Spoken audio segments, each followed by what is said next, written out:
Eder. Mech. Pallister. Mancano ormai poche ore. I risultati della superperizia sul corpo di Liliana Resinovic, la donna di 63 anni trovata senza vita nel boschetto dell'ex OPP di Trieste il 5 gennaio 2022, sono attesi entro il 28 febbraio. La scomparsa della donna risale al 14 dicembre 2021, e il caso ha fin da subito sollevato numerosi interrogativi, con ipotesi contrastanti tra suicidio e omicidio. Secondo le prime indiscrezioni trapelate, la perizia medico-legale confermerebbe che Liliana sarebbe morta per asfissia causata da terzi.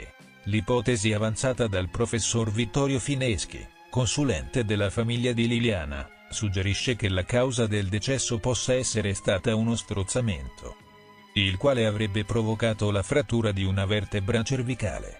Questo dettaglio potrebbe spiegare l'assenza di lividi visibili sul collo della vittima, elemento che in passato aveva lasciato dubbi sulla dinamica della sua morte. Queste nuove rivelazioni rappresentano un'ulteriore conferma per i familiari della donna, in particolare per la cugina Silvia Reidin e il fratello Sergio Resinovic, che fin dall'inizio hanno escluso categoricamente l'ipotesi del suicidio. Da sempre convinti che Liliana sia stata assassinata, hanno continuato a chiedere approfondimenti sulle circostanze del decesso, sostenendo che la donna non avrebbe mai potuto togliersi la vita. Oltre alla conferma della causa della morte, la famiglia attende risposte su molti altri aspetti ancora oscuri della vicenda.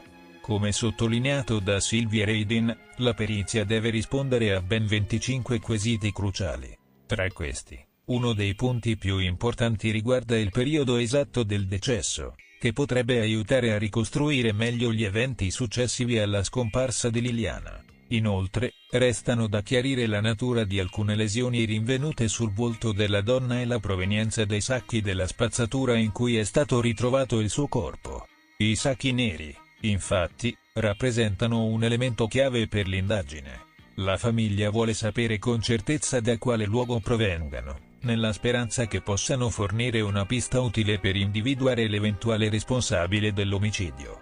Reidin ha ribadito che questa perizia deve essere solo il primo passo verso l'ottenimento di risposte definitive, poiché, a suo dire, la giustizia non si è ancora mossa nella direzione giusta.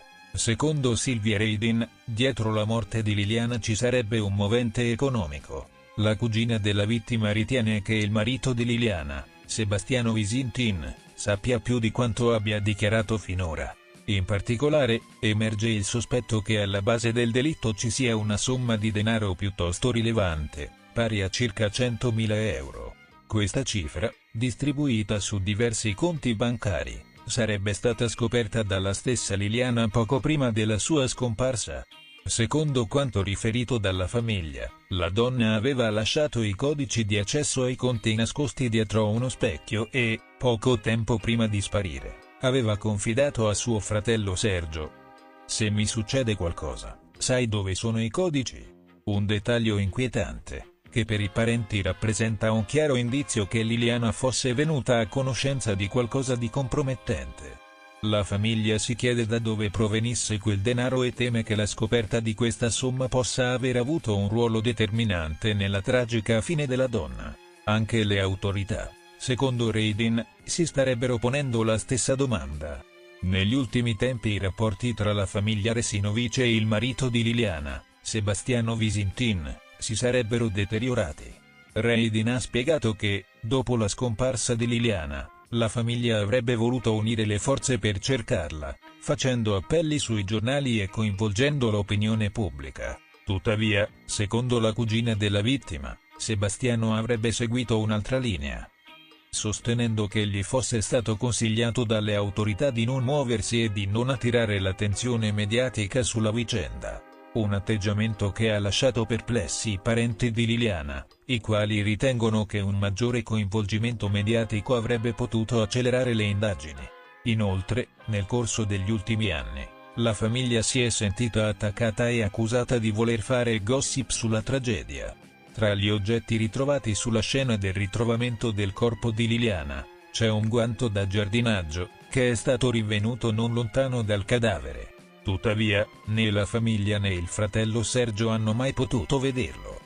Così come non hanno avuto accesso ai vestiti che la donna indossava al momento della morte e ai video che potrebbero fornire informazioni utili alle indagini.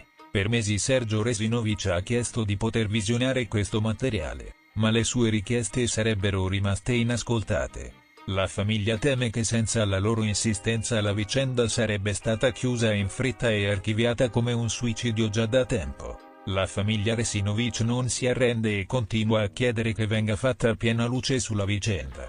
La cugina Silvia Reidin ha sottolineato che, già 3 mesi dopo la morte di Liliana, i parenti avevano chiesto la riesumazione del corpo, convinti che le prime indagini non avessero considerato tutti gli elementi necessari. Ora, con le nuove rivelazioni della perizia, la speranza è che si possa finalmente giungere a una svolta e che la giustizia faccia il suo corso. Per i familiari, questa perizia rappresenta non solo un passo avanti nelle indagini, ma anche un riscatto rispetto a tutte le critiche e le accuse ricevute negli ultimi anni. Se le indiscrezioni venissero confermate, la loro convinzione che Liliana sia stata uccisa non sarebbe più solo un'intuizione, ma una verità scientificamente provata. E a quel punto, il caso non potrebbe più essere chiuso senza trovare il responsabile. Mancano ormai poche ore perché il 28 è davvero vicino e non si crede che la Cattaneo rinvierà nuovamente il deposito di questa perizia, anzi a noi come già detto risulta che gran parte della perizia sia stata già depositata e per completare il lavoro serva semplicemente l'esito di qualche esame. Come abbiamo visto dal lato Radin, Resinovic e Sterpin si attende solo di avere la conferma che la morte non sia dovuta a un suicidio. Di contro invece abbiamo Sebastiano che non vuole sentire parlare di omicidio, dice che sono solo indiscrezioni quelle, quindi lui pensa sempre evidentemente al suicidio ma non ne ha mai fatto segreto. E dobbiamo anche dire che chi lo difende, pensiamo per esempio a Garofano, ha più volte parlato di suicidio, questo perché molti esperti sanno che un omicidio sicuramente aprirebbe a Sebastiano come primo sospettato. Oltretutto non sembrano esserci elementi per percorrere al momento altre piste, quindi in caso di omicidio l'unica pista percorribile sarebbe quella. Poi questo non significa che si possa arrivare a trovare effettive ragioni, effettive prove che possano portare a condannarlo. Ma indubbiamente un'indagine non potrà nel caso che partire da lui.